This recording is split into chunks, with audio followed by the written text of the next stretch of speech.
আচ্ছা, আশা করি সবাই শুনতে পাচ্ছে এবং আমার স্ক্রিন দেখা যাচ্ছে।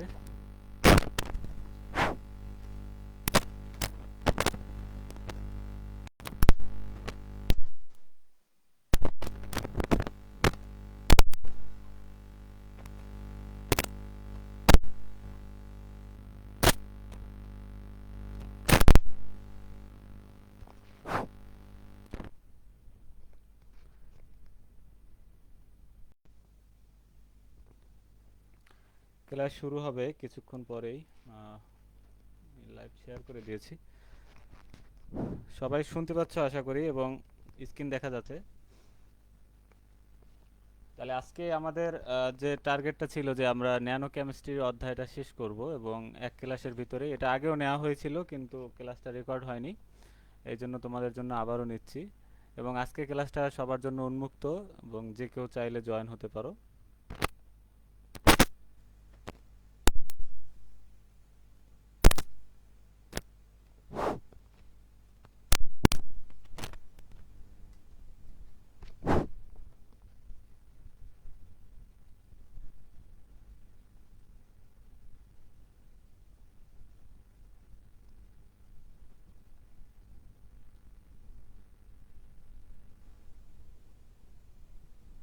আচ্ছা দেখো, একটু লাইভটা দেখে আসি যে দেখা যাচ্ছে কিনা।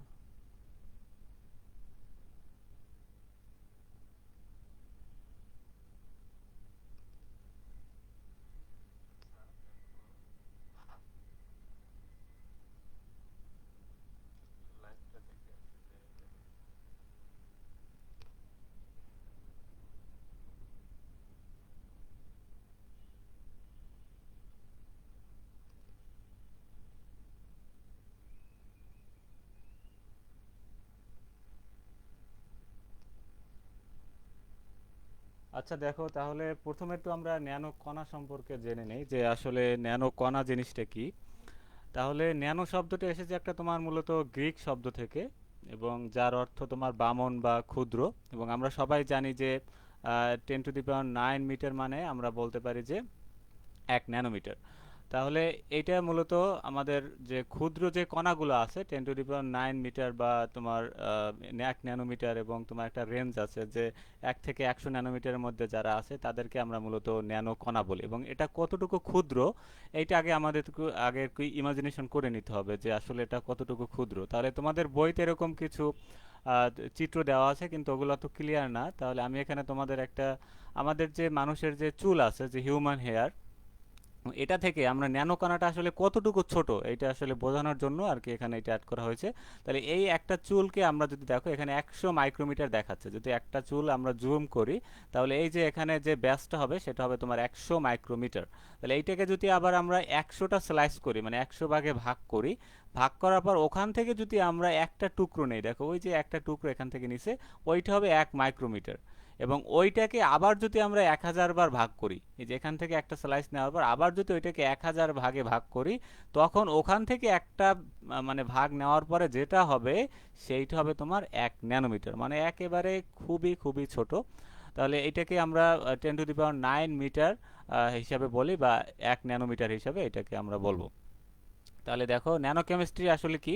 তাহলে এই রসায়নের একটা শাখা যেখানে তোমার ন্যানোমিটার স্কেলে পদার্থের গঠন, ধর্ম ও প্রস্তুতির পদ্ধতি নিয়ে আলোচনা করা হয়। ঠিক আছে, তাহলে এখানে অতি ক্ষুদ্র স্কেল যারা আছে 1 থেকে 100 ন্যানোমিটার পদার্থ এইটা নিয়ন্ত্রণ করতে এটা ব্যবহার করা হয়। এবং পদার্থের বৈশিষ্ট্য পরিবর্তন করে নতুন উপাদান তৈরি করা হয়, এবং ঔষধ, ইলেকট্রনিক্স এবং বিভিন্ন শক্তি ইত্যাদি ক্ষেত্রে তোমাদের এই ন্যানোকণা ব্যবহার করা হয়। আচ্ছা, তাহলে আমি একটু আগে তোমাদেরকে বলে নিই যে অধ্যায় থেকে কি টাইপের কোশ্চেন আসতে পারে। তাহলে অধ্যায় থেকে বিভিন্ন ধরনের কোশ্চেন আসে এবং প্রতি বছরই দেখা যায় যে এখান থেকে কিছু না কিছু কোশ্চেন থাকে।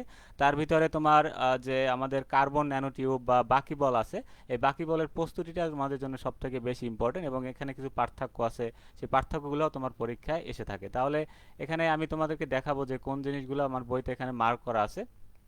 তাহলে প্রথমত দেখো, এখানে ন্যানো টেকনোলজির কিছু প্রয়োগ বলা আছে, তাহলে প্রয়োগটা আমরা একটু পরে পড়ি। প্রয়োগ মানে এখানে কোন কোন ক্ষেত্রে জিনিসগুলো ব্যবহার করা হয় সেটা, এটা আসতে পারে পরীক্ষায়। তাহলে প্রথমে যে কোশ্চেন দিয়ে এখানে শুরু হয়েছে দেখো, তাহলে বিজ্ঞানের যে শাখায় এক মার্কে যদি সংজ্ঞা আসে আমাদের যে ন্যানো কণা কাকে বলে বা ন্যানো টেকনোলজি কি, ঠিক আছে, তাহলে এইটা এক মার্কে আসলে তখন আমরা বলবো বিজ্ঞানের যে শাখায় 1 থেকে 100 ন্যানোমিটার আকৃতি বিশিষ্ট যৌগের আকার, আকৃতি এবং রাসায়নিক স্ট্রাকচার এবং সংশ্লেষণ এবং তাদের ক্ষুদ্র আকারের দরুন সৃষ্ট উল্লেখযোগ্য ধর্মাবলী এবং পরিসর, মানে এদের রেঞ্জ, এরা কোনটা থেকে কতটুকু, তারপর এদের এই সম্পর্কে যদি বিস্তারিত আলোচনা করা হয় তা সেই আলোচনার পদ্ধতিকে বলা হয় ন্যানো টেকনোলজি। আচ্ছা, তারপর দেখো 1 থেকে 100 ন্যানোমিটার আকৃতির যৌগকে ন্যানো পার্টিকেল বলা হয়, আর 1 থেকে 100 ন্যানোমিটার আকৃতির ন্যানো আকৃতিকে বলা হয় তোমার ন্যানো সাইজ। তাহলে আজকের যে অধ্যায়টা আছে এই অধ্যায়টা পুরোটাই হলো তোমার 1 থেকে 100 ন্যানোমিটারের যে পার্টিকেলগুলো আছে সেই পার্টিকেলগুলো, এবং এগুলো থেকে আমরা কি কি জিনিস পাই, কি কি জিনিস তৈরি করতে পারি, এবং এখানে কিছু কার্বনের রূপভেদ আছে যেমন তোমার বাকিবল, তারপর তোমার কার্বন ন্যানোটিউব, এবং এগুলো কিভাবে আঁকতে হবে, ঠিক আছে। তাহলে এগুলো টেক্সট স্ট্রাকচারটা কঠিন মনে হতে পারে, তাহলে আমি দেখি তোমাদের আজকে কিছু ট্রিক শিখাই দেবো যাতে তোমরা সহজে আঁকতে পারো। তারপর এই কোশ্চেনটা পরীক্ষা আসে যে শিল্প ন্যানোকণা ব্যবহারের সম্ভাবনা, ঠিক আছে, এটা কিন্তু পরীক্ষা আসে। তাহলে এখানে প্রথমে একটা ফ্লো চার্ট আছে, তাহলে ফ্লো চার্ট দেখলে আমরা খুব সহজে ধারণা করতে পারি যে আসলে এটা কোন কোন ক্ষেত্রে ব্যবহার করা হয়। যেমন দেখো, খাদ্য শিল্পে, স্পোর্টস শিল্পে, নির্মাণ শিল্পে, জ্বালানি শিল্পে, প্রসাধন শিল্পে, তারপর রাসায়নিক, শক্তি, চিকিৎসা, ইলেকট্রনিক্স, ম্যাক্সিমাম বলা যায় যে মোটামুটি সবগুলা খাত, যত শিল্প খাত আছে সবগুলোতেই দেখবা যে তুমি কম বেশি এই যে ন্যানো কণার ব্যবহার আছে, ঠিক আছে। আচ্ছা, তাহলে আমরা একটু দেখি, এখান থেকে আমাদের একটু পড়ার নিয়ম আছে, এখান থেকে আসলে সবগুলো অত ডিটেলস পড়তে হয় না। তাহলে ধরো খাদ্য শিল্প, এখান থেকে আমরা একটা লাইন পড়বো, আর প্রত্যেকটা থেকে এরকমভাবে আমরা মেইন যে পয়েন্টটা আছে যে খাদ্য শিল্পের এখানে মেইন জিনিসটা আসলে কি, জাস্ট একটা লাইন বা দুইটা লাইন এখান থেকে দিব। তারপর এখান থেকে তুমি 5 থেকে 7টা এখান থেকে দিয়ে আসলি, বা আরও যদি কেউ বেশি দিতে পারো বেশি দিলেও হবে। তাহলে এখানে দেখো প্রথমে আছে তোমার খাদ্য শিল্প, তাহলে খাদ্যর সরবরাহ, খাদ্যের স্বাদ বৃদ্ধি এবং এর গুণগত মান অক্ষুণ্ণ রাখার জন্য ন্যানো প্রযুক্তির কার্যকরী ভূমিকা রয়েছে, ঠিক আছে। তাহলে এই যে দেখো বিভিন্ন ফুড প্রিজারভেটিভ, মানে তোমার যেটা খাবারকে ভালো রাখে, খাবারের পুষ্টিগুণ বৃদ্ধি, ব্যাকটেরিয়া প্রতিরোধ করতে ভূমিকা রাখে। তাহলে আমরা এখান থেকে এটুক দিলে এখান থেকে এনাফ হয়। তারপর তুমি চাইলে এটুক বলতে পারো যে ফুড প্রিজারভেটিভ তৈরিতে এগুলো ব্যবহার হয়। আচ্ছা,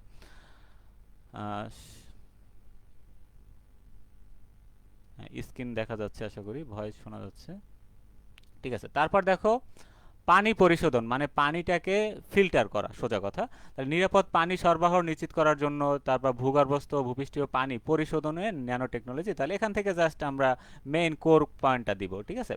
আচ্ছা, তারপর দেখো বায়ু পরিশোধনে, তাহলে এখানে দেখো ন্যানোকণার পৃষ্ঠতলের ক্ষেত্রফল অধিক। ন্যানোকণার, এটা মনে রাখবা যে ন্যানোকণার সারফেসটা অনেক বড় থাকে, ঠিক আছে। সারফেস বলতে যখন একটা কণাকে রাখা হয় তার নিচের যে পৃষ্ঠতলটা সেই পৃষ্ঠতলটা অনেক বেশি বড় হয়, ঠিক আছে। আচ্ছা, তাহলে এই পরিবেশে অতি সহজে সে দূষিত গ্যাস শোষণ করতে পারে, ঠিক আছে।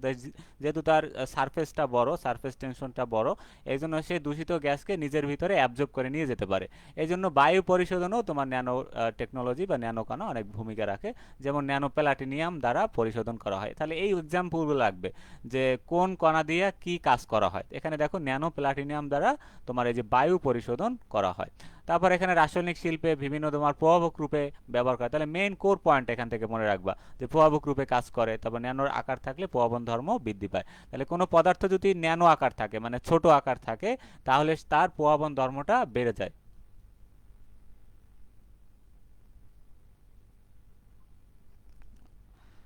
আচ্ছা,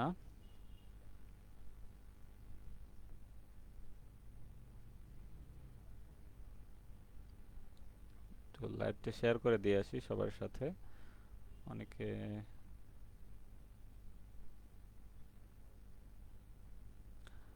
আচ্ছা, তাহলে এই অধ্যায়টা এতটাই গুরুত্বপূর্ণ যে তুমি এক অধ্যায় থেকে মোটামুটি বলা যায় তোমার 10 থেকে 15 মার্ক, ঠিক আছে, 10 থেকে 15 মার্ক বা মিনিমাম 10 মার্ক থাকে। ধরো একটা খ বিভাগে থাকে, গ বিভাগেও কোশ্চেন থাকে, অনেক সময় টিকাও থাকে, ঠিক আছে। তাহলে এটা কিন্তু অনেক গুরুত্বপূর্ণ, অধ্যায়টা ছোট কিন্তু তোমার পরীক্ষা আসার মতো আর কি কোশ্চেনগুলো, ঠিক আছে। আচ্ছা, তারপর জ্বালানি শিল্পে দেখো সিরিয়াম অক্সাইড, তারপর জ্বালানি শিল্পে প্রভাবক হিসাবে কাজ করে।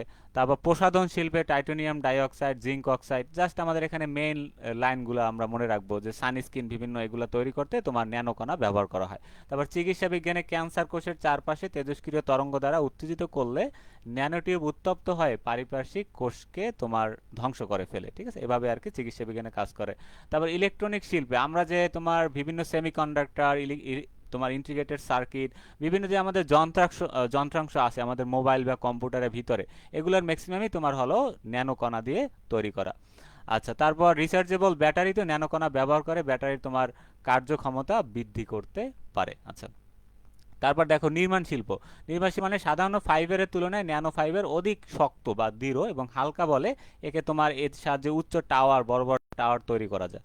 বস্ত্রশিল্প তোমার সিলভার এবং বিভিন্ন তল পরিশোধন করে ন্যানো কম্পোজিট তৈরি করা হয়। স্পোর্টস শিল্পে আমরা বিভিন্ন গলফ, টেনিস বল, এগুলো তোমরা একবার পড়লে জিনিসগুলো এক লাইন এক লাইন করে মনে রাখবা। আচ্ছা, তাহলে এখন দেখো একটা তুলনা আছে যে ন্যানো কণা, অতি সূক্ষ্ম কণা বা সূক্ষ্ম কণা, বৃহদাকার কণা। এখানে তিনটা টাইপের কণা আছে। একটা হলো অতি সূক্ষ্ম কণা, এই অতি সূক্ষ্ম কণার আরেক নামই হলো তোমার ন্যানো পার্টিকেল। আর একটা আছে তোমার সূক্ষ্ম কণা, আর একটা আছে তোমার বৃহদাকার বা বড় কণা। এখন তিনটার ভিতরে অনেক সময় তোমার পার্থক্য আসে। তাহলে বৃহদাকার কণার তোমার রেঞ্জটা হলো তোমার এখানে 10 মাইক্রোমিটার থেকে 2.5 মাইক্রোমিটার হয়ে থাকে, অথবা আমরা ন্যানোমিটারেও মনে রাখতে পারি যে 10,000 থেকে তোমার 2,500 ন্যানোমিটার হয় এদের। যেমন তোমার ডাস্ট মানে আমরা ধুলাবালির যে কণা আছে, অথবা পরাগরেণু ফুলের স্পোর, তোমার ফ্লাই অ্যাশ, ঠিক আছে, এই জিনিসগুলা এগুলাই হলো বড় পার্টিকেল। ঠিক আছে। আচ্ছা, এখন এর থেকেও আরো ছোট পার্টিকেল আছে, যেমন তোমার এই যে দেখো যে সকল কণার আকার 2500 থেকে 100 তাদেরকে সূক্ষ্ম কণা বলা হয়, এবং যে সকল কণার আকার 1 থেকে 100 তাদেরকে বলা হয় অতি সূক্ষ্ম কণা, বা এরাই ন্যানো। তাহলে এটা 2014 সালে আসছে তোমাদের, দেখো যে অণু, পরমাণু এবং ন্যানো কণার মধ্যে তুলনা। ঠিক আছে, এটা কিন্তু তোমার এভাবে পরীক্ষায় আসছে। তাহলে তুলনা বললে আগে আমরা একটু চাইলে সাদৃশ দিয়ে নিতে পারি, সকলেই একটা নির্দিষ্ট রাসায়নিক সত্তার পরিচয়, অথবা তুমি চাইলে তিনটার এই যে পার্থক্য দিয়ে ওইটা অ্যান্সার করলে তাও হয়ে যাবে। তাহলে প্রত্যেকের পৃষ্ঠতলে রাসায়নিক বিক্রিয়া ঘটায়, তারপর প্রত্যেকে আলোক এবং চৌম্বক ধর্ম প্রদর্শন করে। এটা আমরা দেখবো যে কিভাবে কার্বন ন্যানোটিউব কিভাবে বিক্রিয়া করে, প্রস্তুত করে। তাহলে ওর যে দেয়াল আছে, তার দেয়ালের সাথে ওখানে কার্বনের সাথে দ্বিবন্ধন থাকে, এবং দ্বিবন্ধনে নিউক্লিওফিলিক অ্যাটাক করে ওখানে আবার আরেকজন এসে যুক্ত হয়, যেটা আমরা দেখবো সামনেই। তাহলে প্রত্যেকেই সরাসরি বৃহৎ গুচ্ছ গঠনে অংশগ্রহণ করতে পারে। ঠিক আছে। আচ্ছা, তাহলে ছোট ছোট অণু একসাথে মিলে যখন একটা বড় কণা তৈরি করে, তখন ওইটাকে বলা হয় বৃহৎ গুচ্ছ গঠনে অংশগ্রহণ করতে পারে। তাহলে পরমাণু আমরা সবাই চিনি, তারপর অণু, এগুলো আমরা সংজ্ঞা সবাই জানি। তাহলে এগুলো সংজ্ঞাটা পড়বা। ন্যানোমিটারের ক্ষেত্রে বলবো 1 থেকে 100 ন্যানোমিটার। তারপর পদার্থের ক্ষুদ্রতম কণা, এগুলো আমরা জানি। মৌলিক পদার্থের সমন্বয় হলো অণু গঠিত।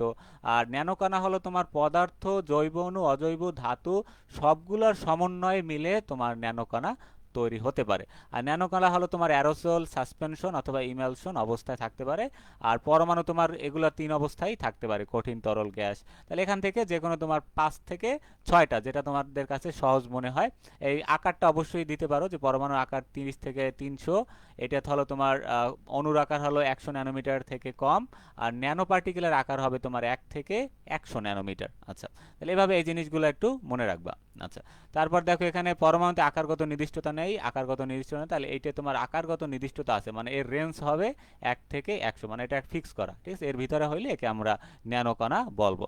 তাহলে এগুলোর স্বাধীন অস্তিত্ব নেই, তাহলে কারোই দেখো কোনো স্বাধীন অস্তিত্ব নেই, তো সবগুলো এটার ভিতরে সমান। তারপর পরমাণুর মধ্যে তড়িৎ চৌম্বকীয় শক্তি বিদ্যমান, আর অণুর ভিতরে ডাইপোল বন্ধন, ভ্যান-ডের-ওয়ালস, এবং ন্যানো কণাসমূহের মধ্যে দুর্বল ভ্যান-ডের-ওয়ালস বন্ধন বিদ্যমান আছে। তাহলে এইগুলো আমাদের মোটামুটি তোমার কম্পেয়ার। তাহলে এখন আমরা ন্যানো কণার মেইন সেগমেন্টে আমরা প্রবেশ করব। এখন দেখব যে কত প্রকারের ন্যানো কণা আছে, কি কি আছে, কার প্রস্তুতি কি রকম।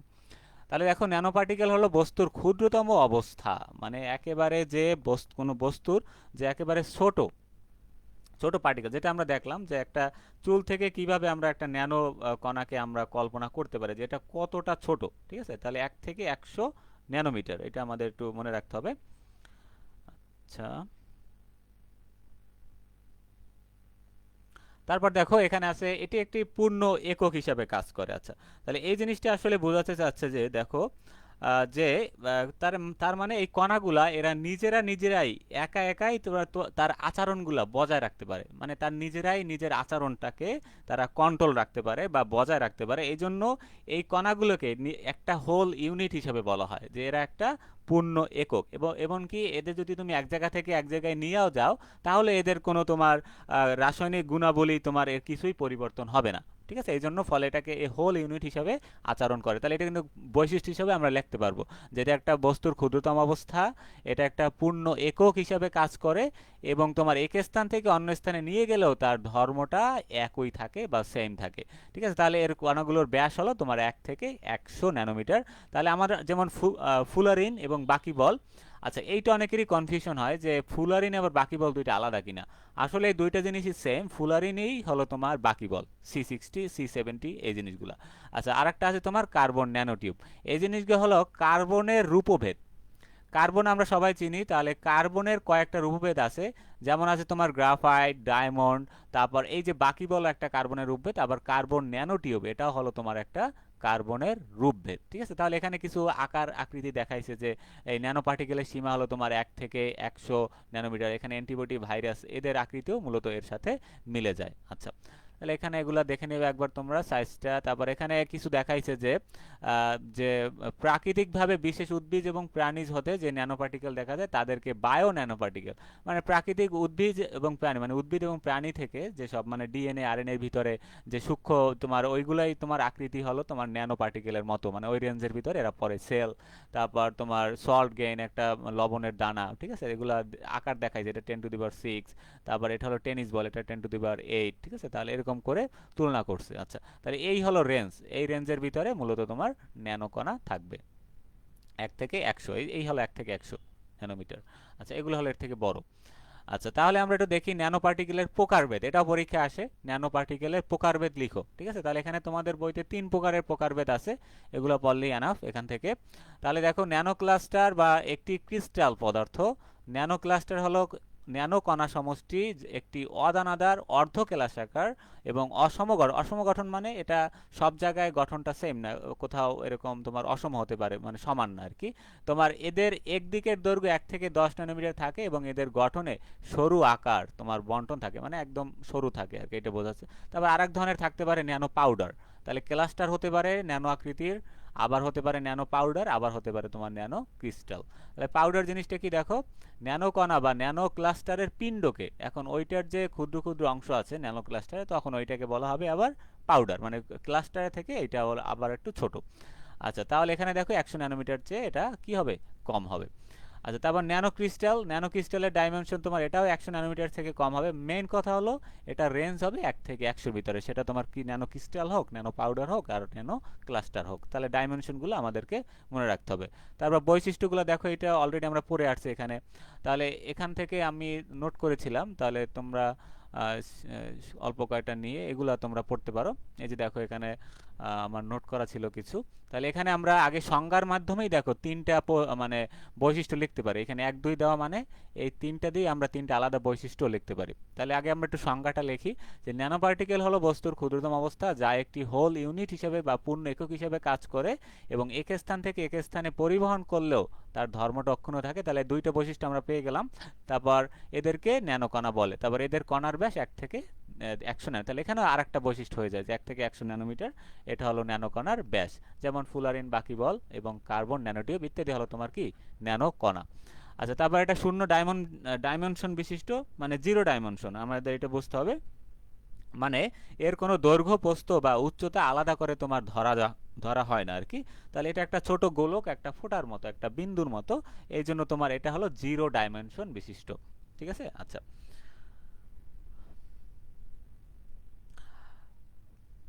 হ্যাঁ, তারপর দেখো এদের সাইজ ডিসপারশন বড়, মানে ওই যে আমি একটু আগে বললাম যে এদের পৃষ্ঠতলের ক্ষেত্রফলটা, এই যে বৃহৎ পৃষ্ঠতলের ক্ষেত্রফলটা তোমার বড় হয়। তাহলে এদের অদানাদার এবং অর্ধ কেলাসাকার এবং একক কেলাসাকার পদার্থ হিসাবে এদেরকে তুলনা করা যায়। গলনাঙ্ক এবং তোমার গলন বিন্দু নিম্নমানের। আচ্ছা, তাহলে ছোট কণার মধ্যে তোমার পরমাণুর আকর্ষণ কম থাকে, তাহলে আকর্ষণ কম থাকলে এদের তোমার গলনাঙ্ক বা গলন বিন্দু এগুলো তোমার কি হয়ে যাবে, কমে যাবে। আচ্ছা, তারপর দেখো এখানে আছে যে এদের সৌরশক্তি শোষণ করে এবং আকার হ্রাসের সাথে সাথে ক্ষমতা বৃদ্ধি পায়। তাহলে এই পয়েন্টগুলো আর কি মোটামুটি তুলনামূলক সোজা। ঠিক আছে, তাহলে এখান থেকে তুমি চাইলে এই যে দেখো সংজ্ঞা থেকে আমরা অলরেডি 3টে নিছি এবং বাকি এখানে অনেকগুলো হয়ে যাচ্ছে। যে কয়টা তোমাদের মিনিমাম আর কি বৈশিষ্ট্য আসলে 5 6টা আমাদের দিতে হবে, মিনিমাম 5 6টা দিতে হবে। যেগুলো আর কি তোমাদের কাছে সহজ মনে হয় সেগুলো এখান থেকে দিবা।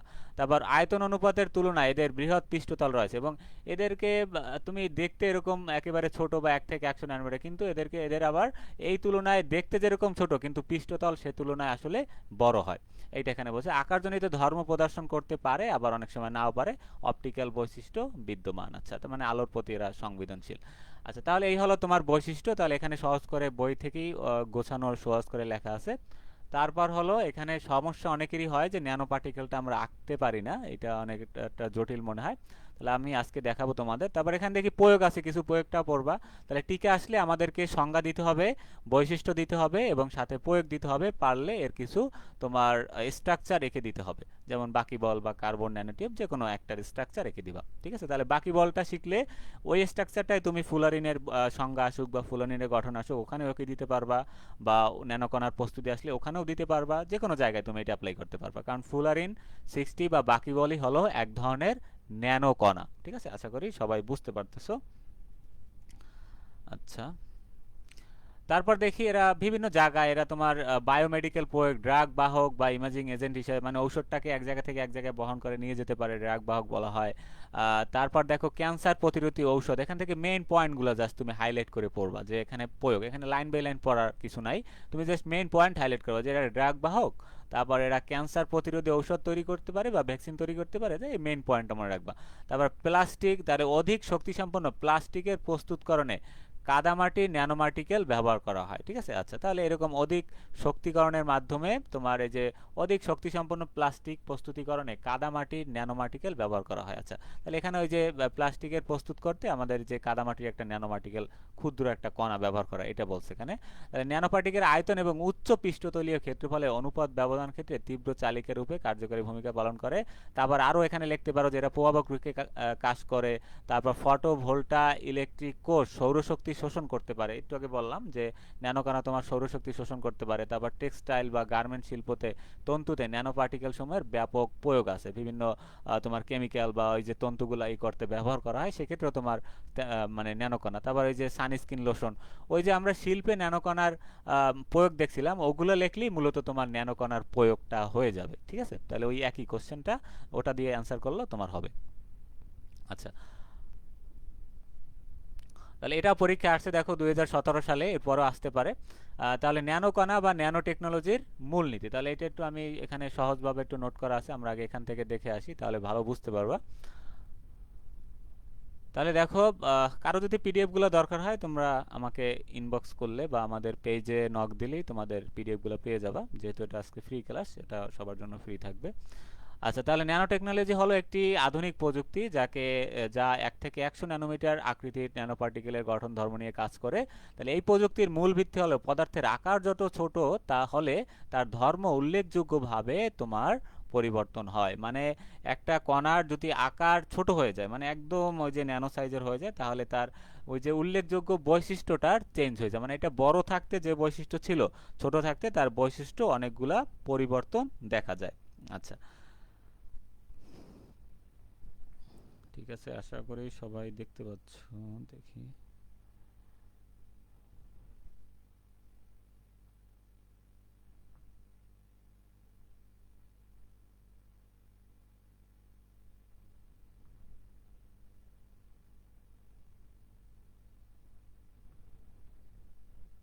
আচ্ছা দেখো, তাহলে দেখো দুইটা মেইন এখানে মূলনীতি আছে। একটা হলো তোমার বটম আপ অ্যাপ্রোচ। ঠিক আছে, মানে এখানে ক্ষুদ্র আকারের অণু থেকে ধাপে ধাপে বড় আকৃতির ন্যানোম্যাটেরিয়াল, মানে ছোট কণাগুলো একসাথে করে একটা তোমার বড় ব্লক তৈরি করা হয়, মনে করো এভাবে। ঠিক আছে, ছোটগুলোকে একসাথে করে, এটাকে বলা হয় বটম আপ অ্যাপ্রোচ, বা বড় ছোট থেকে বড় কিছু তৈরি করা। তাহলে এখানে অণু বা পরমাণু থাকে, প্রথমে ছোট ক্লাস্টার তৈরি করা হয় অণু পরমাণু দিয়ে, তারপর ওইটা থেকে একটা বড় গঠন স্ট্রাকচার তৈরি করা হয়।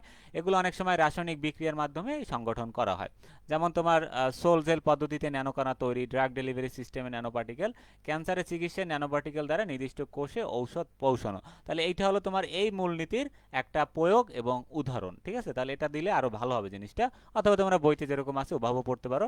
আরেকটা হলো টপ ডাউন অ্যাপ্রোচ, এটা হলো তোমার বৃহৎ আকার, মানে বড় একটা কণাকে এটা ভেঙে পার্টিকেল করে ছোট ছোট ছোট ছোট কণায় বা কেটে ছোট আকারের কণায় পরিণত করা। তাহলে টপ ডাউন যেটা, সেটা বড়টাকে ছোট করে ফেলা কেটে, আর যেটা তোমার বটম বা তোমার হ্যাঁ বটম আপ অ্যাপ্রোচ, সেটা হলো তোমার ছোটগুলোকে একসাথে মিলে একটা বড় কণা তৈরি করা। তাহলে এখানে একটা ফ্লো চার্ট দিয়ে সংক্ষেপে বলা আছে যে বড় পদার্থ থেকে মাইক্রো, মাইক্রো থেকে ন্যানো স্কেলে নিয়ে যাওয়া হয়। তাহলে বড়টাকে কেটে মাইক্রো আকারে প্রথমে নিতে হয়, মাইক্রো থেকে আরও ছোট ন্যানো স্কেলে পরবর্তীতে কনভার্ট করা হয়। সাধারণত যান্ত্রিক বা ফিজিক্যাল পদ্ধতি ব্যবহার করা হয়।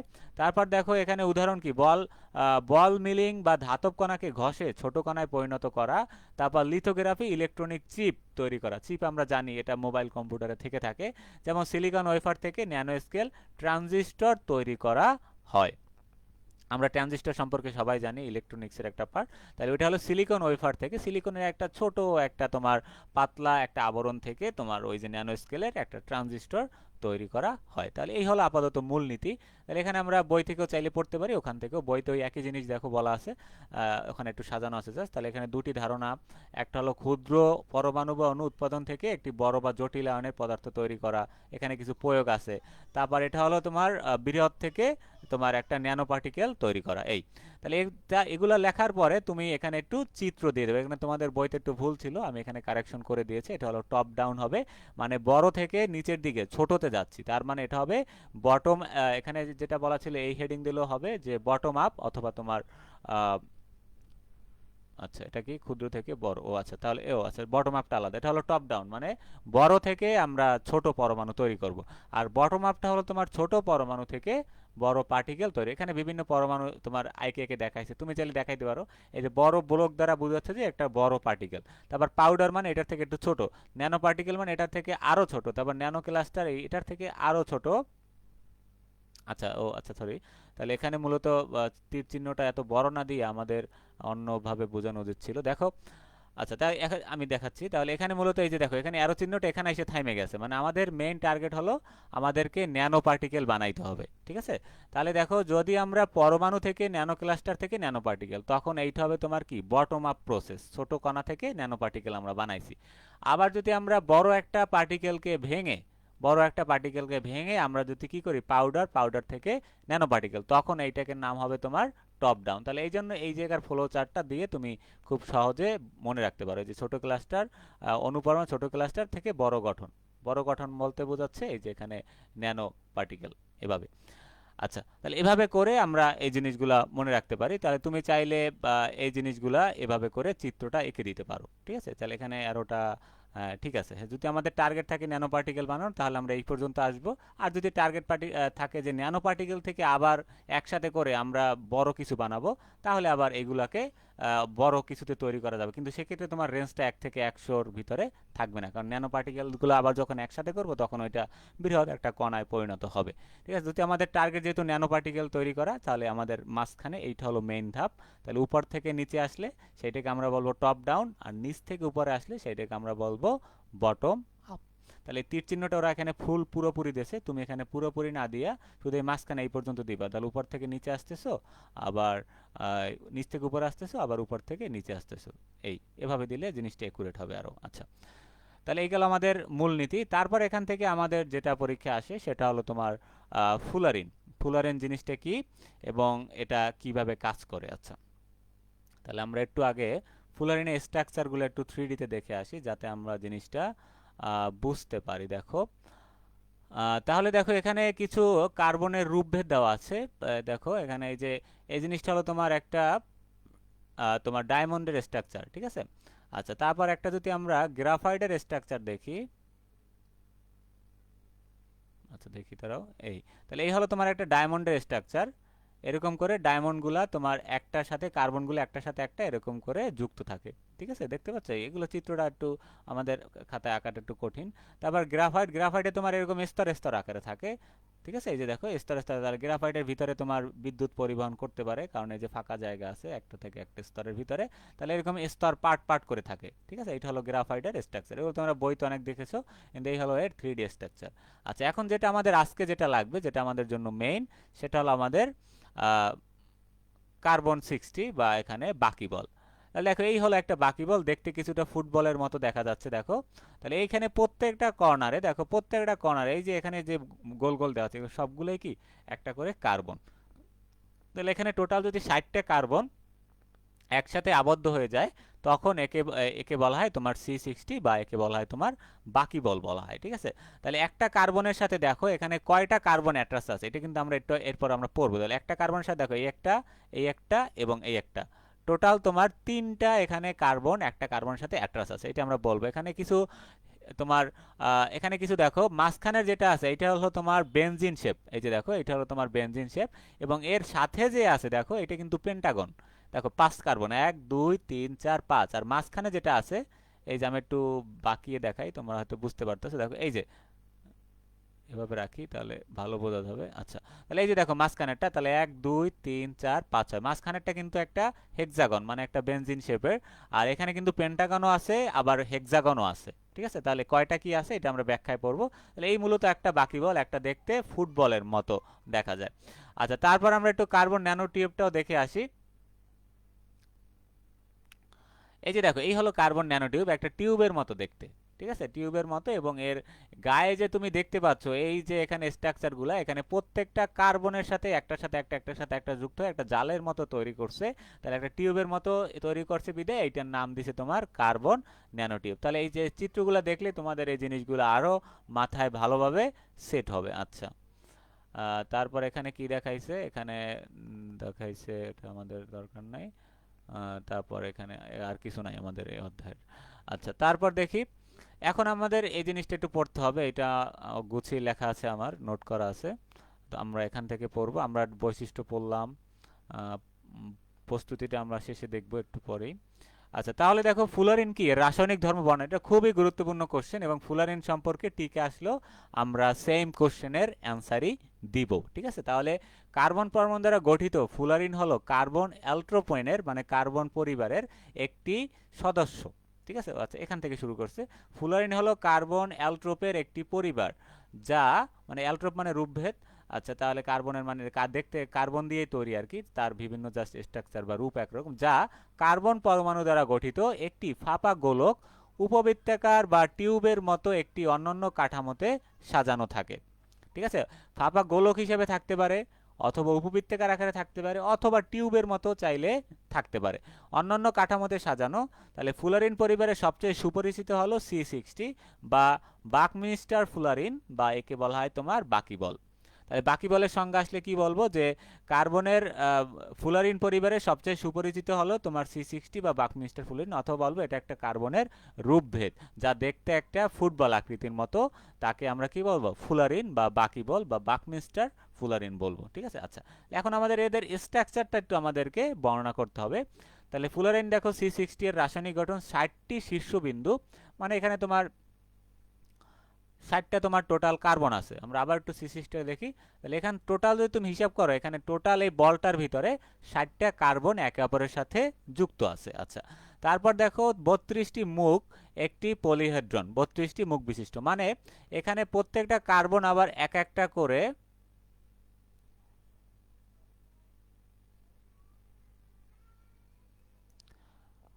আচ্ছা দাঁড়াও আমি, হ্যাঁ এইখানে আসছে। আচ্ছা, তাহলে প্রত্যেকটা কার্বন আবার দেখো এখানে প্রত্যেকটা আবার 3টে কার্বনের সাথে অ্যাট্রাস আছে। ঠিক আছে, 3টে কার্বনের সাথে অ্যাট্রাস হয়ে এরা মোটমাট তোমার 32টা এখানে মুখ তৈরি করবে। ঠিক আছে, আচ্ছা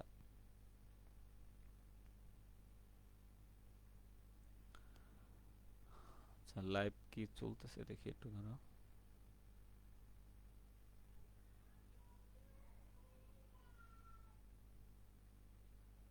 আচ্ছা, কারো কোথাও সমস্যা হইলে তোমরা জানিও, এটা কমেন্টে জানাতে পারো, অথবা সরাসরি তোমরা যুক্ত হয়ে জানাতে পারো।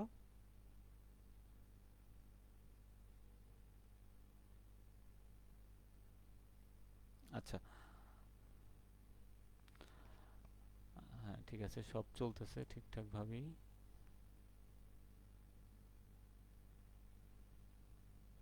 আচ্ছা ঠিক আছে। আচ্ছা দেখো তাহলে এটা একটা পলিহেড্রন শেপে থাকে। তাহলে একটা কার্বন পরমাণু অপর তিনটে, যেটা আমি একটু আগে দেখালাম তোমাকে, যে একটা কার্বন পরবর্তী তোমার এইটা কার্বন, দেখো যে কোনো একটা কার্বন ধরো, দেখবা যে এর সাথে কয়টা কার্বন, তিনটা কার্বন অ্যাটাচ আছে। এভাবে করে তোমার প্রত্যেকটা কার্বন একটার সাথে তিনটা যুক্ত হয়ে তোমার এই যে পলিহেড্রন শিষ্যটা গঠন করে, তিনটা প্রতিবেশী কার্বন পরমাণুর সাথে যুক্ত হয়, যা পরবর্তী ষড়ভুজ এবং পঞ্চভুজ বলয়ের একটা নেটওয়ার্ক তৈরি করে। তাহলে এর ভিতরে তোমার তোমার ষড়ভুজও থাকবে, আবার তোমার পঞ্চভুজও থাকবে, দুইটাই থাকবে। তাহলে কাঠামোটি ফুটবলের সাথে তুলনা করা যেতে পারে, যার ভিতরে 20টি থাকবে ষড়ভুজ এবং 12, এগুলো মনে রাখতে হবে যে 20টা থাকবে তোমার হেক্সাগোনাল শেপ এবং 12টা থাকবে তোমার পেন্টাগোনাল। তাহলে রয়েছে, এবং বহুভুজকের প্রতিটি কোণে একটি কার্বন পরমাণু প্রতিনিধিত্ব করছে। তাহলে এই বহুভুজটার প্রতিটি কর্নারে তোমার একটা করে কার্বন পরমাণু থাকবে, যেটা তোমার বাকিগুলার প্রতিনিধিত্ব করবে, মানে একটার সাথে অ্যাটাচ করে ধরে রাখবে। এবং বহুভুজের প্রান্তগুলো কার্বন কার্বন প্রান্ত বন্ধনকে প্রতিনিধিত্ব, তাহলে বহুভুজের যে এখানে আমরা প্রান্তগুলো দেখতেছি এটা থেকে এইটা, তাহলে এর মানে কি, এটার সাথে এটা কার্বনের সাথে কার্বনের বন্ধন বোঝাচ্ছে। এখানে দ্বিবন্ধনও থাকে, একক বন্ধনও থাকে। আচ্ছা, তাহলে এই কাঠামোটি একটি প্রতিসম এবং স্থিতিশীল একটা স্ট্রাকচার তৈরি করতে পারে। তাহলে ফুলারিনের দেখো প্রতিটি কার্বন পরমাণু তোমার sp2 সংকরিত, এটা আমরা সবাই জানি, এবং অরবিটাল গঠন করে। এবং এখানে এছাড়াও C60 ডিলোকালাইজড পাই বন্ধন রয়েছে। ডিলোকালাইজড পাই বন্ধন মানে এখানে মুক্ত তোমার পাই বন্ধনের ভিতরে তোমার মুক্ত ইলেকট্রন রয়েছে, যা এক জায়গা থেকে এক জায়গায় সে ছোটাছুটি করতে পারে বা এখানে ঘোরাঘুরি করতে পারে, এক কার্বন থেকে আরেক কার্বন, এক কার্বন থেকে আরেক কার্বন, এরকম করে তারা যেতে পারে এক স্থান থেকে এক স্থানে। তাহলে যা কার্বন পরমাণু অসংকরিত পি অরবিটাল এবং ওভারল্যাপিং দ্বারা গঠিত হয়। তাহলে কার্বন পরমাণুতে sp2 সংকরণ, এবং এখানে দেখবা যে অসংকরিত কার্বন পরমাণু থাকে, অসংকরিত অরবিটাল থাকে পি অরবিটাল, সেই অরবিটালের ওভারল্যাপিং এর মাধ্যমে ওই যে ডিলোকালাইজড পাই বন্ধন, ধরো আমি যদি একটা কার্বনের যদি আমি দেখাই যে ধরো একটা কার্বন একটা কার্বন, তাহলে এইটা ধরি আমরা এখানে অসংকরিত 2pz অরবিটাল, 2pz ধরলাম। তাহলে এর সাথে এ যখন অধিক্রমণ করে এখানে কি তৈরি করবে, এখানে পাই বন্ধন তৈরি করবে। তাহলে পাই বন্ধন তৈরি করা মানে হলো এখানে তারা যে অসংকরিত যে অরবিটালের ভিতরে যে পাই ইলেকট্রনগুলো আছে, ডিলোকালাইজ পাই বন্ধন, সেগুলো চাইলে সে এখানে কি করতে পারে, এক জায়গা থেকে এক জায়গায় তোমার সে ঘোরাঘুরি বা ছোটাছুটি করতে পারে, মানে এই জায়গা থেকে এই জায়গায় যেতে পারবে। আচ্ছা, তারপর আমরা বেনজিনের যেরকম পাই বন্ধন দেখছিলাম, যে বেনজিনের পাই বন্ধনটা তোমার চক্রাকারে মাথার উপরে মেঘ আকারে থাকে কার্বন পরমাণুর উপরে। তাহলে এরা এক জায়গায় স্থির না থেকে ইলেকট্রনগুলা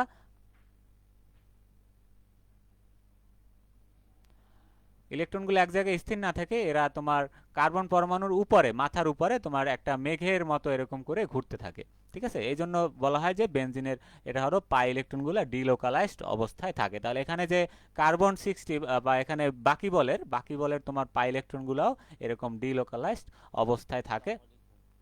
ওয়ালাইকুম আসসালাম। আলহামদুলিল্লাহ ভালো আছি। কি অবস্থা তোমাদের? হ্যাঁ, ভালো আছে সবাই?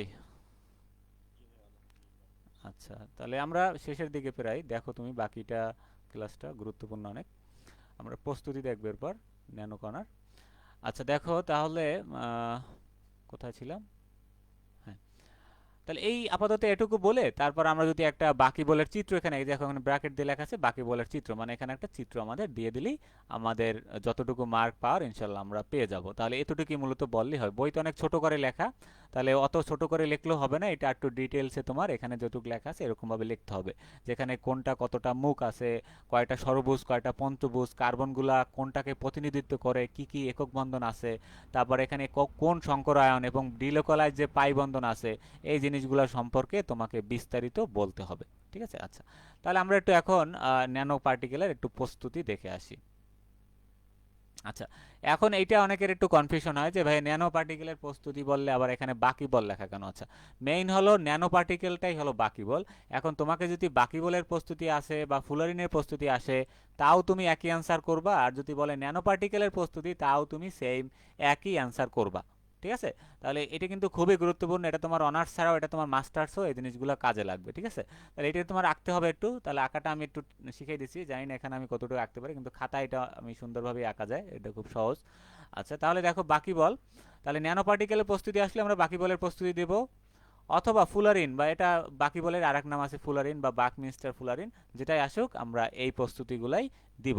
আর ন্যানো পার্টিকেলের প্রস্তুতি আসলে তুমি চাইলে বাকি বলের দুইটা দিতে পারো, আবার চাইলে আমরা গ্রাফাইটের এই যে তোমার কার্বন ন্যানোটিউবেরও চাইলে একটা দুইটা প্রস্তুতি আমরা দিতে পারি। ঠিক আছে, এটা তোমার ইচ্ছা, কিন্তু যখন বাকি বল বলবে তখন শুধু বাকি বলদের প্রস্তুতি দেবো, আর যদি বলে যে কার্বন ন্যানোটিউবের প্রস্তুতি, তখন শুধু আমরা কার্বন ন্যানোটিউবের প্রস্তুতি দিব। আচ্ছা, তাহলে এগুলো খুবই সহজভাবে এখানে দেওয়া আছে, তোমাদের বইতে অনেক বড় বড় শেপ দেওয়া, ওগুলো দরকার নেই। আমাদের হলো মেইনলি হলো আমাদের কোন উৎপাদ থেকে, কোন বিক্রিয়ক থেকে কোন উৎপাদটা তৈরি করব, জাস্ট এই জিনিসটা দেখালে হবে। এবং এখানে প্রভাবক কি কি কাজ করতেছে, কি কি কোন গ্যাসের উপস্থিতিতে কোন গ্যাসের অনুপস্থিতিতে, এই জিনিসগুলো আমাদেরকে বলতে হবে। এই জাস্ট এটুক বললেই এনাফ। আচ্ছা, আর এখানে যে এই যে ছোট ছোট দ্বিবন্ধন দেখানো হচ্ছে, এই দ্বিবন্ধনগুলো আসলে দিলে অনেকেই ভুল করে, তাহলে এই জিনিসগুলো আমরা আসলে স্কিপ করব। আমরা জাস্ট কি করব, এই চিত্রটা এঁকে আমরা প্রত্যেকটা কার্বন পরমাণুকে আমরা এরকম চাইলে এরকম প্রত্যেকটা কর্নারকে আমরা এরকম করে দেখাই দিতে পারি, ঠিক আছে? তাহলে আর তোমার জিনিসটা আরও সহজ হয়ে যাবে। আচ্ছা, তাহলে এখানে আঁকার একটা নিয়ম আছে, আমি তোমাদেরকে বলতেছি। তাহলে আগে একটু প্রস্তুতি দেখি। তাহলে ন্যাপথালিন বাষ্পকে বায়ুর অনুপস্থিতিতে, মানে এখানে বায়ু থাকা যাবে না, এটা হলো ন্যাপথালিন বাষ্প। তাহলে হ্যাঁ, ন্যাপথালিন বাষ্প, এখানে কিন্তু বন্ধন নাই, এই যে হ্যাঁ। তারপর দেখো, একে যদি আমরা আর্গন গ্যাসের মধ্যে 100 ডিগ্রি টেম্পারেচারে তাপমাত্রায় উত্তপ্ত করি, তাহলে C60 এবং C70 উৎপন্ন হয়। তাহলে আমরা সবসময় C60 নিয়ে কাজ করব, কারণ এইটা তোমার সব থেকে জনপ্রিয়, ঠিক আছে? আচ্ছা, তাহলে C60 দিলেই, এইটা দিলেই তোমার হয়ে যাবে, বাকি বল যে কোনো একটা C60 C70 একটা দিলেই হয়। আচ্ছা,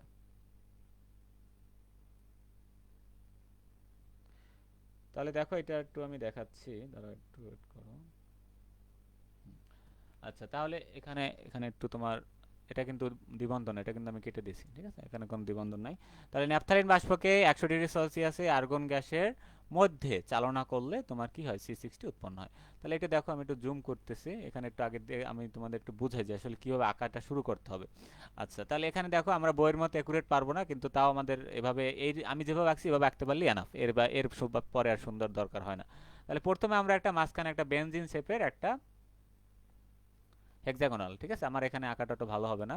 তারপর দেখো, এখানে দেখো, খেয়াল করো, এইটা হেক্সাগোনাল, এইটা হেক্সাগোনাল, তারপর এর সাথে আরো হেক্সাগোনাল আছে, এই একটা হেক্সাগোনাল, এই একটা হেক্সাগোনাল, টোটাল তোমার 4টা হেক্সাগোনাল তোমার আঁকতে হবে। তাহলে মানে মাঝখানেরটার সাথে, এইটার সাথে তুমি যদি হেক্সাগোনাল আঁকো, এইটা তোমার হবে পেন্টাগন। এইটার সাথে তুমি হেক্সাগোনাল আঁকলে এইটা হবে পেন্টাগন। আর এইটার সময় শুধু হেক্সাগন আঁকো, এইটা হবে তোমার পেন্টাগন। মানে একটার পর একটা, একটা হেক্সাগন, একটা পেন্টাগন, একটা হেক্সাগন, একটা পেন্টাগন, এখানে একটা হেক্সাগন হলে এখানে একটা পেন্টাগন হবে। এভাবে করে আমাদেরকে স্ট্রাকচারটা সাজাইতে হবে। এটা আসলে খাতা ঘুরিয়ে ঘুরিয়ে আঁকলে জিনিসটা সুন্দর হয়, ঠিক আছে? তাহলে আমার এখানে কম্পিউটার স্ক্রিনে যাই না কতটুকু ভালো হয়, দেখি, চেষ্টা করি। তাহলে এখানে প্রথমে আমাদের কাজ হলো একটা বেনজিন শেপ আঁকা। তারপর এর পাশে আর একটা তোমার, এই হলো, এইটা আঁকছি আমি। তারপর এর উপরে দেখো আর একটা এখানে হেক্সাগোনাল শেপ আছে। তাহলে এইটা কি করবা, যে এই রেখাটার সমান করে আরেকটা তুমি এখানে রেখা দিবা, তারপর বেনজিনের মতো এরকম এরকম দিবা।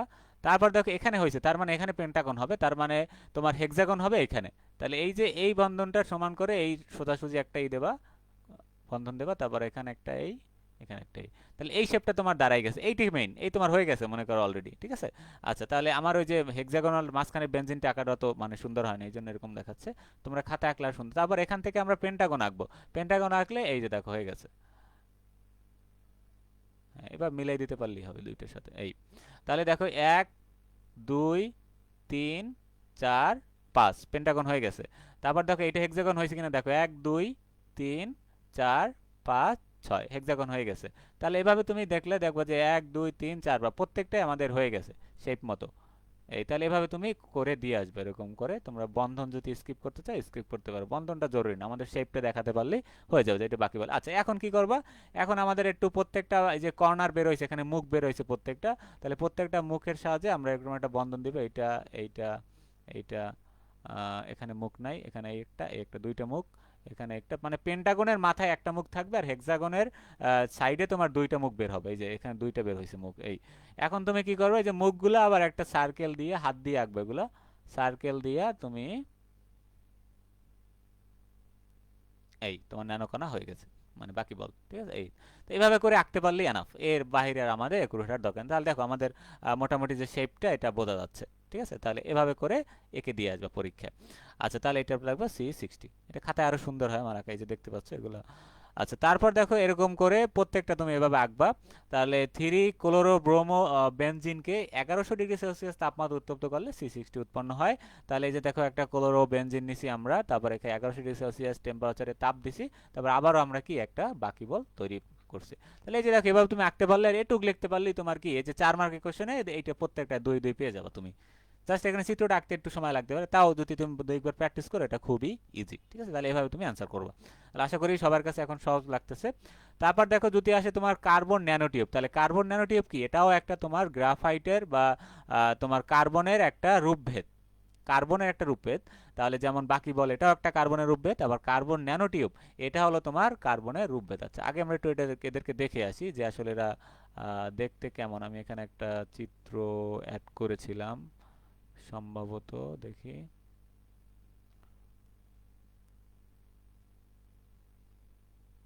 চিত্রটা কোনটার সাথে হারাই গেল নাকি। আচ্ছা না, এই যে এখানে আছে। তাহলে এই যে দেখো এটা বইটা তো স্পষ্ট দেখা যায় না অনেক। তাহলে দেখো কার্বন ন্যানোটিউব আবার দুই প্রকার, একটা হলো তোমার সিঙ্গেল ওয়াল, মানে একটা ওয়াল খালি শুধু এখানে যে সিঙ্গেল ওয়াল কার্বন ন্যানোটিউব, আর একটা হলো মাল্টি ওয়াল কার্বন ন্যানোটিউব। মাল্টি ওয়াল মানে এখানে এই একটা ওয়াল, তারপরে এই তার ভিতরে আর একটা ওয়াল, তার ভিতরে আরো একটা ওয়াল। ঠিক আছে, এরকম করে বিভিন্ন স্তরে স্তরে ভাগ ভাগ করা থাকে, সেগুলোকে বলা হয় মাল্টি ওয়াল কার্বন ন্যানোটিউব। আচ্ছা তাহলে দেখো এখানে আমরা কোথায় ছিলাম, আমরা ছিলাম প্রস্তুতিতে, কার্বন ন্যানোটিউব। আচ্ছা নিউক্লিওফিলিক সংযোজন। আচ্ছা তাহলে এখানে বইতে অনেকগুলো দেওয়া আছে তোমার সংযোজন, এখন তোমার কাছে যে 3টা বা 4টা তুমি মনে রাখবা, 3 বা 4টা মনে রাখবে, এর বেশি দরকার নাই। তাহলে জিনিসগুলো সবই একই রকম, জাস্ট তুমি এখানে কিছু কিছু চেঞ্জ আছে, যে এটা নিউক্লিওফিলিক সংযোজন বিক্রিয়া হওয়ার পরে এর সাথে কি কি যুক্ত হয়ে গেছে এই জিনিসগুলো। ঠিক আছে, আর এখানে বিস্তারিত কিছুই বলার দরকার নেই, তুমি জাস্ট নিউক্লিওফিলিক সংযোজন বলে জাস্ট এটা আর এটা আইকে দিলেই হয়ে যাচ্ছে। ঠিক আছে, তাহলে এখানে মূলত ওই যে প্রত্যেকটা কার্বন ন্যানোটিউবের ভিতরে তোমার কার্বনের সাথে কিছু কিছু কার্বনের সাথে দ্বিবন্ধন থাকে, সেই দ্বিবন্ধনের জায়গায় নিউক্লিওফিলিকটা অ্যাটাক করে এখানে কিছু প্রতিস্থাপিত যৌগ এর সাথে যুক্ত হয়ে যায়, যেমন এখানে অ্যালকাইল গ্রুপ যুক্ত হতে পারে, সি ডাবল এ যুক্ত হয় এভাবে। তাহলে এরকম নিউক্লিওফিলিক সংযোজন বলে জাস্ট আমরা একটা কার্বন যে তোমার ন্যানোটিউবের স্ট্রাকচার, তাহলে ন্যানোটিউবটা আঁকা আরো সহজ। তাহলে আমরা দুইটা আগে এরকম সরলরেখা দিব, তারপর মাঝখানে কতগুলো বেঞ্জিন আঁকবো একটার পর একটা সাজাইয়ে এরকম করে, এরকম করে সাজাই, তারপর এটার সাথে অলের সাথে মিশাই দেব। তারপর আবার এই যে প্রত্যেকটার সাথে করে আবার এখান থেকে ধরো একটা টান এখান থেকে, তাহলে প্রত্যেকটা আবার তোমার এখানে আবার একটা তোমার এখানে ধরো এই তো আবার এখানে টান দেবে, এরকম করে আঁকতে থাকবো। ঠিক আছে, এই তাহলে এখানে আমরা এই এই এই ঠিক আছে, তাহলে এটা খুব সহজ, জাস্ট একটু প্র্যাকটিস করো বাসায়। এই তাহলে হয়ে গেছে, এরকম করে কোনো রকম দেখাইতে পারলেই হলো, এই কথা অনেক সুন্দর হয়েছে। তাহলে এভাবে করে তুমি আঁকবা, তার পরেরটা এরকম সেম ভাবে আঁকবা, আঁকার পরে তোমার এখানে যে জিনিসগুলো যুক্ত হয়েছে এটার সাথে আর এটা সি ডাবল ওইস, আবার এই পাশে আর সি ডাবল ওইস, এভাবে করে দেখাবা। তারপর ইলেকট্রোফিলিক সংযোজন করলে এটার সাথে আবার কিছু যৌগ যুক্ত হয়ে যায় আর ও। ঠিক আছে, এই যে এই যে যৌগগুলো যুক্ত, তাহলে এখানে মাঝখানে ফাঁকা রাখছি কারণ আমি এটা বারবার আঁকি নাই, এই সেম জিনিস এখানে আবার হবে। ঠিক আছে, এই এখানে আবার এখানে আঁকতে হবে, এটা আঁকি নাই, জাস্ট সংক্ষেপে মনে রাখছিলাম। তারপর পলিমার গ্রাফটিং করলে এখানের সাথে পলিমারটা এর সাথে যুক্ত হয়ে যায়, দেখো এই যে পলিমার পলিমার। ঠিক আছে, তাহলে হাইড্রোজেনেশন করলে এর সাথে তোমার বিভিন্ন জায়গায় হাইড্রোজেন যুক্ত হয়ে যায়। তারপর হ্যালোজেনেশন করা যায়, তাহলে তোমাদের বই থেকে আমি একটু দেখাই, হ্যালোজেনেশন করে যে অনেকগুলো আছে তোমাদের বইতে, তাহলে এখান থেকে তুমি 4-5টা মনে রাখবা। যে ওজোনোলাইসিস করলে দেখো O3 যুক্ত হয়ে যায়, এখানে O3 মানে এটা যুক্ত হয়ে যায়। তারপর দেখো এখানে এই যে ইলেকট্রোফিলিক সংযোজন, তাহলে একটা দুইটা তিনটা, তারপর হাইড্রোজেনেশন করলে হাইড্রোজেনগুলো যুক্ত হয়ে যায়, এখানে 4টা হাইড্রোজেন, এই সাইডে 4টা হাইড্রোজেন। ঠিক আছে, অত একুরেটলি দেখানোর দরকার নেই, জাস্ট আমরা দেয়ালটা আঁকবো, দেয়ালের গায়ে গায়ে দিয়ে দেবো। ঠিক আছে, দেয়ালের গায়ে গায়ে এগুলো দিয়ে দেবো এই। তারপর রিডাক্টিং কাপলিং করলে এখানে দুইটা আর্গন যুক্ত হয়েছে, যেটা তোমার কাছে সহজ মনে হয় সেই 5 থেকে 6টা সেটা মনে রাখবা, তাহলেই হয়ে যাবে। ঠিক আছে, আচ্ছা তাহলে এখানে দেখো পলিমার গ্রাফটিং, পলিমারটা এখানে সহজ, জাস্ট পলিমার লিখে দিলেই হলো, এখানে আমাদের কোনো প্রসিডিউর লাগবে না, বা এটা কিভাবে হলো কোন প্রসিডিউর হলো এগুলো লাগবে না, জাস্ট আমাদের দেখাইতে পারলেই হলো কোন প্রসেসে করলে আমরা কোন জিনিসটা পাবো বা কিভাবে আমরা এটা তৈরি করতে পারবো, প্রস্তুত করতে পারবো। আচ্ছা তাহলে এভাবে করে আমরা এই যে হ্যালোজেনেশন আছে, যে ফ্লোরিন যুক্ত হয়েছে দেখো প্রতিস্থাপনটা ওই যে যুক্ত হয়, তারপর গিগনাট বিকারের সাথে বিক্রিয়া করা হয়েছে, তারপর ওখানে ফ্লোরিনকে প্রতিস্থাপন করে আবার তোমার অ্যালকাইল গ্রুপ ওর সাথে যুক্ত হয়েছে, এটা আবার 3 ধাপে, এটা দরকার নাই। তাহলে তোমরা বাকি এখান থেকে যে কোনো 5 থেকে 6টা এখান থেকে মনে রাখবো, তাহলে আঁকাটা আশা করি এখন আর সমস্যা হবে না, ওরকম করে আঁকতে পারলেই হয়েছে। আচ্ছা তারপর আরেকটা পরীক্ষা আসে যে কার্বন ন্যানোটিউব আবার তোমার দুই প্রকারের, একটা তোমার হলো এক দেয়াল বিশিষ্ট, একটা হলো দুই দেয়াল, একটা হলো তোমার বহু দেয়াল। ঠিক আছে, 3 প্রকার এখানে দিছে, আচ্ছা দুই দেয়াল হতে পারে। তাহলে পরীক্ষা আসে মূলত এক দেয়াল এবং বহু দেয়াল বিশিষ্ট কার্বন ন্যানোটিউবের পার্থক্য আসে পরীক্ষায়। ঠিক আছে, তাহলে পার্থক্য যদি আসে তাহলে তুমি কি করবা, এই জিনিসটাই তুমি বৈশিষ্ট্য যদি আসে আলাদা তাহলে তুমি অ্যান্সার করতে পারবা। পার্থক্য দুইটা পড়বা, তাহলে যদি বৈশিষ্ট্য আসে তাহলে ওইটা শুধু এই সাইডের পার্থক্যটা দেবা, যে SWCNT বা সিঙ্গেল ওয়াল কার্বন ন্যানোটিউবের পার্থক্যগুলো দেবা। আর যদি চাই যে তোমার না যে মাল্টি ওয়াল কার্বনে, তাহলে শুধু মাল্টি ওয়ালের তুমি তোমার পার্থক্যগুলো দেবা। এখানে এই পার্থক্যগুলো আমি একটু সহজভাবে দিছি, দেখো। তাহলে মাল্টি ওয়াল আর সিঙ্গেল ওয়াল আশা করি তোমরা বুঝছো। এখানে দেখো একটা দেয়াল আছে, আর এখানে দেখো অনেকগুলো দেয়াল আছে, এই একটা, তার ভিতরে আর একটা, তার ভিতরে আরও একটা আছে, ঠিক আছে। আচ্ছা, এই জন্য এর নাম মূলত মাল্টি ওয়াল কার্বন ন্যানোটিউব। আচ্ছা, তাহলে দেখি আমরা এই অধ্যায়ের যে কোশ্চেনগুলো আসে পরীক্ষায় সবগুলো আমি দেখাচ্ছি যে ধীরে ধীরে। তাহলে তুমি একবার আমি ক্লাসের পর বই থেকে দাগিয়ে বা এখান থেকে ক্লাস থেকে নোট করে পড়ে ফেলতে পারো। আচ্ছা, তাহলে এই জিনিসটা একটু বইতে কনফিউজিং, যে সাইজটা তোমার এরকম দেওয়া যে 4 থেকে 2 ন্যানোমিটার দেওয়া, আসলে এটা ভুল। এটা হবে 0.4 থেকে, ঠিক আছে। এটা তোমরা সংশোধন করে নেবা তোমাদের বই থেকে।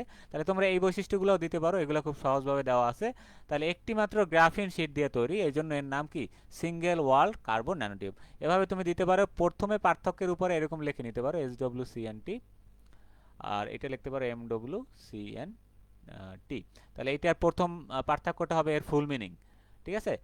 পরের পার্থক্যটা হবে যে এটা একটা শীট দিয়ে তৈরি, এটা একাধিক শীট দিয়ে স্তর তৈরি হয়। তারপর হবে এর ব্যাস কত, 0.4 থেকে 2 ন্যানোমিটার, গড়ে 1 ন্যানোমিটার হয়। আর এইটা হলো 2 থেকে 100 ন্যানোমিটারের ভিতরে, কিন্তু 100 ওভার করবে না, 100 ওভার করলে তাকে আর আমরা ন্যানোকণা বলতে পারবো না, ঠিক আছে। আচ্ছা, তারপর দেখো গঠনের জটিল, এটা হলো সরল গঠন, আমরা এটা হলো জটিল বহু স্তর বিশিষ্ট একটা স্ট্রাকচার, যেটা দেখলাম যে একটার ভিতরে আবার অনেকগুলো এরকম করে থাকে, ঠিক আছে। আচ্ছা, আর এটা একটাই শুধু টিউব থাকে। আর সুনির্দিষ্ট নিয়ন্ত্রিত বিদ্যুৎ ধর্ম, এটা কম নিয়ন্ত্রিত বিদ্যুৎ ধর্ম, কারণ এখানে অনেকগুলো স্তর থাকে। এরা বেশি নমনীয়, নরম বেশি। আর এটা দৃঢ় কিন্তু কম নমনীয়, এটা তুলনামূলকভাবে এর থেকে এটা বেশি শক্ত এবং নমনীয় কম হয়। আর তুলনামূলক কঠিন এবং ব্যয়বহুল হয়। আর এটা তোমার অপেক্ষিত সহজ এবং তোমার সস্তা হয় উৎপাদন করা, এই মাল্টিটা তোমার উৎপাদন করা সহজ হয়। আর ব্যবহার দেখো sensor, electronics, nano device, composite, পরিবাহী পদার্থ এবং কোটিংসে ব্যবহার করা হয়। তাহলে একটা পার্থক্যের ভিতরেই তোমার অনেকগুলো জিনিস চলে আসছে। এর ধর্ম, যান্ত্রিক ধর্ম, উৎপাদন, ব্যবহার, গঠন, ব্যাস সব কিছুই মূলত একটার ভিতরে তোমার চলে আসছে। তাহলে তুমি চাইলে বই থেকেও যে কোনো 5টা কি 6টা পড়তে পারো এবং এইটা সংশোধন করে নিবা সাইজটা। আর এখান থেকেও তুমি চাইলে 5 থেকে 6টা পড়তে পারো, যেটা তোমার কাছে সহজ মনে হয়, ঠিক আছে। তাহলে এই অধ্যায়ের আমরা প্রায় শেষ পর্যায়ে চলে আসছি। আরেকটা আছে, তারা কোশ্চেন আমি দেখাবো, এগুলো দেখানো হয়ে গেছে। তাহলে এই দেখো বইতে এরকম মাঝখানে এরকম বড় বড় প্রসেস আছে, এই প্রসেসগুলো আমার দরকার নেই। আমি জাস্ট এখানে বিক্রিয়ক থেকে ফাইনাল প্রোডাক্ট কি পাইছি সেই জিনিসটা আমার শুধু দরকার, ঠিক আছে। আর এগুলো আঁকতে গেলে এমনি তোমার পরীক্ষার হলে কনফিউশন হয়ে যাবে কোনটার সাথে কোনটা হবে, কি হবে না হবে। এই জন্য এগুলো স্কিপ করে আমরা ফাইনাল প্রোডাক্ট যেটা পাবো সেইটা আমরা দেখাবো, ঠিক আছে। আচ্ছা, এভাবে করে সমাধান করলে দেখবা তোমাদের কাছে জিনিসগুলো সহজ হয়ে যাচ্ছে। আচ্ছা, এভাবে কিছু টেকনিক ওয়েতে আমাদের পরীক্ষায় আনসার করতে হয়, ঠিক আছে। অনেকে এই জিনিসটা মানে এই ধরো একটা জিনিস আঁকতে গিয়ে ধরো অনেক সময় ব্যয় করে ফেলবে, তাহলে সে ওই সময় দেখা যায় সে আরও 2টা কোশ্চেন লিখতে পারতো, ঠিক আছে। এই জন্য আমরা কিছু টেকনিক ফলো করে যে যাতে আমরা সব কোশ্চেনগুলো সময়ের ভিতরে অ্যান্সার করে আসতে পারি, এভাবে করে আমাদেরকে অ্যান্সার করতে হবে, ঠিক আছে। তাহলে এটা কিন্তু খুবই গুরুত্বপূর্ণ যে বাকি বলের প্রস্তুতি বা তোমার ন্যানো কণার প্রস্তুতি, ঠিক আছে। তাহলে যেটাই আসুক আমরা এইটা দিয়ে দেবো। আচ্ছা, তাহলে এটা আমাদের পড়াইছি। তবে আরেকটা কোশ্চেন আসে পরীক্ষায়, সেটা হলো রোগ নির্ণয়ে ন্যানোকণার ভূমিকা, ঠিক আছে। এটা তোমাদের বইতে অত ভালোভাবে নোট করা নাই, বা খুব সংক্ষেপে একটু একটু দেওয়া আছে।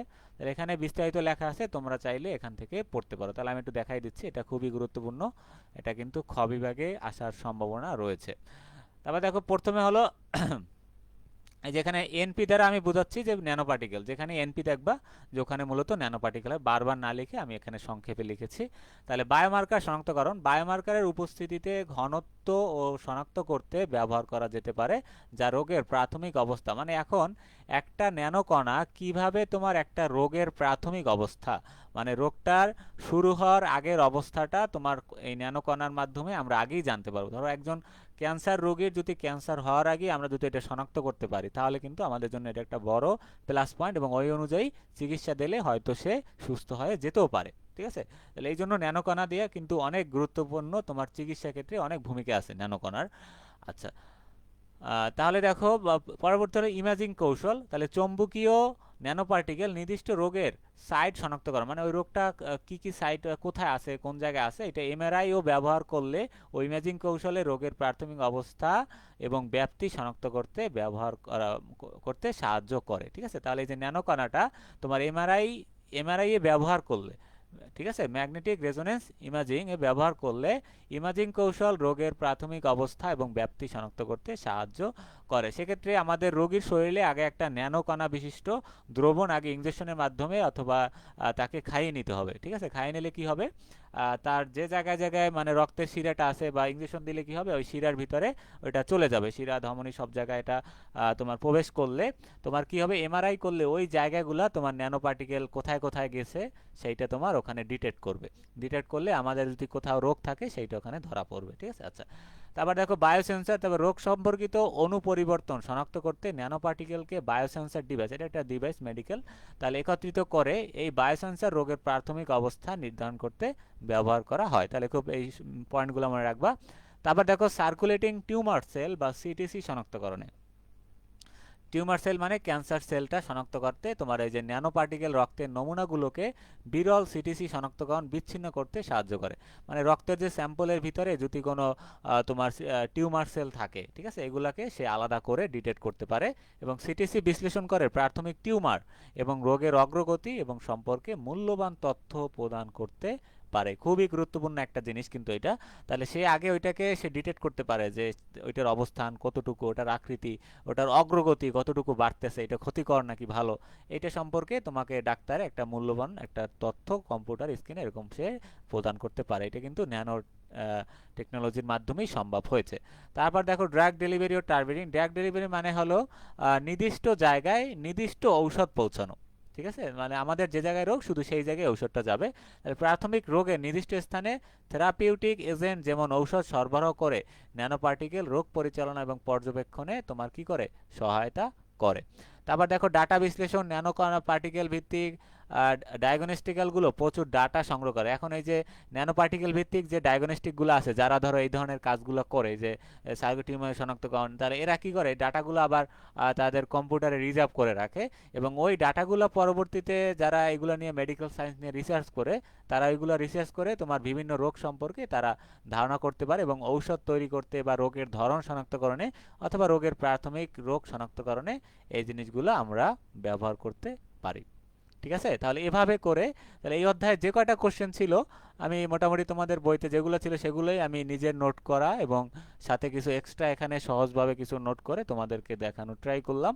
এই এক অধ্যায়ে এই আমি যে আজকে যে ক্লাসটা 1 ঘন্টা নিলাম, এই 1 ঘন্টায় যে যে কোশ্চেনগুলো পড়াইছি আশা করি এগুলো পড়লেই তোমরা দেখবা যে এর ভিতর থেকেই 10 থেকে 15 মার্ক তোমাদের পাওয়ার পসিবিলিটি আছে। 2টা 4 মার্কের কোশ্চেন আসলে আমাদের 8 মার্ক। ঠিক আছে, তাহলে এইভাবে করে আমাদের কিন্তু আরো একটা যদি টিকে আসে তাহলে আরো 3 মার্ক বা আরো একটা 4 মার্কের কোশ্চেন একটার সাথে লেজ লাগিয়ে আসতে পারে। একটা প্রস্তুতি লিখলে তুমি 3টা প্রস্তুতি লিখলে তোমার 4 কি 6 মার্কের মতো তোমার অ্যান্সার হয়ে যাবে, খুবই সহজ। তাহলে অধ্যায়টা জাস্ট আমাদের বই থেকে দাগিয়ে বা আমি এখানে যে পিডিএফ আছে এখান থেকে তোমরা চাইলে পড়তে পারো। কারো ওই পিডিএফ দরকার হলে আমাকে ইনবক্সে নক করলেই আমি এটা তোমাদেরকে সেন্ড করে দিব। ঠিক আছে, সবাই ভালো থাকো, আশা করি মোটামুটি। তারপরও কারো সবাই বুঝতে পেরেছো? কারো যদি কোনো লাইন বা কোনো কিছু বুঝতে অসুবিধা হয় তোমরা আমাদের যে পেজের ইনবক্স আছে বা আমার পার্সোনাল যে আইডি আছে ওখানে নক দিয়ে রাখবা, আমি সময় পেলে তোমাদেরকে ওগুলো বুঝিয়ে দেওয়ার চেষ্টা করব। ঠিক আছে, আচ্ছা ঠিক আছে। তাহলে আমাদের যেতটুকু পরীক্ষায় আনসার করার ক্ষেত্রে যেতটুকু দরকার সেতটুকু আমাদের আজকে পড়ানো হয়ে গেছে। ঠিক আছে, আর এই চিত্রগুলো লাগবে না। আচ্ছা, অধ্যায়ের পিডিএফটা আমি দিয়ে দেবো। ঠিক আছে, আচ্ছা, কোনো সমস্যা নেই।